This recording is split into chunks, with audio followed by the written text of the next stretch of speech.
கடுக்காய் எடுத்துக்கோங்க, விளக்கெண்ணெய் எடுத்துக்கோங்க. ஏன் தெரியுமா சொல்றேன்? விளக்கெண்ணெய்க்கும் கடுக்காய்க்கும் உங்களுடைய பயோ மெமரிய, மசில் மெமரிய டைஜஸ்ட் பண்ற சக்தி உண்டு. நல்லா புரிஞ்சுக்கோங்க. நீங்கள் உண்ட பொருளை வெளியேற்ற லாக்ஸேட்டிவா மட்டும் கிடையாது,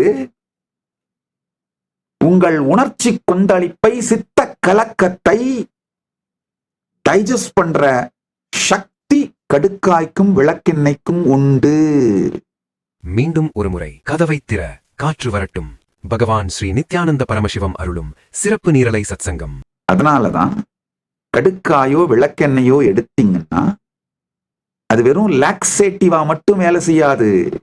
உங்களுக்குள் ஜீரணம் செய்யப்படாமல் இறுகி போய் உங்களை கொடுந்துக்கத்திற்குள் ஆழ்த்தும், மீண்டும் மீண்டும் உங்களை சுழற்றி அடிக்கும் சித்த கலக்கங்களில் இருந்து உங்களை விடுபடுத்தும். என சித்த கலக்கங்களையும் அது ஜீரணமாக்கும். தினந்தோறும் காலை எழுந்ததும் விளக்கெண்ணெய், இரவு படுக்கைக்கு செல்லும் முன் கடுக்காய் பொடி எடுப்பவர்கள் உங்களுடைய பெரும் சித்த கலக்கத்தையும் சேர்த்து ஜீரணம் செய்து விடுவீர்கள். என்னுடைய பக்தர்கள், அன்பர்கள், சீடர்கள், தயவு செய்து குறைந்த அளவாவது காலை விளக்கெண்ணையும் இரவு கடுக்காய் பொடியும் எடுத்துக் கொள்ளுங்கள்.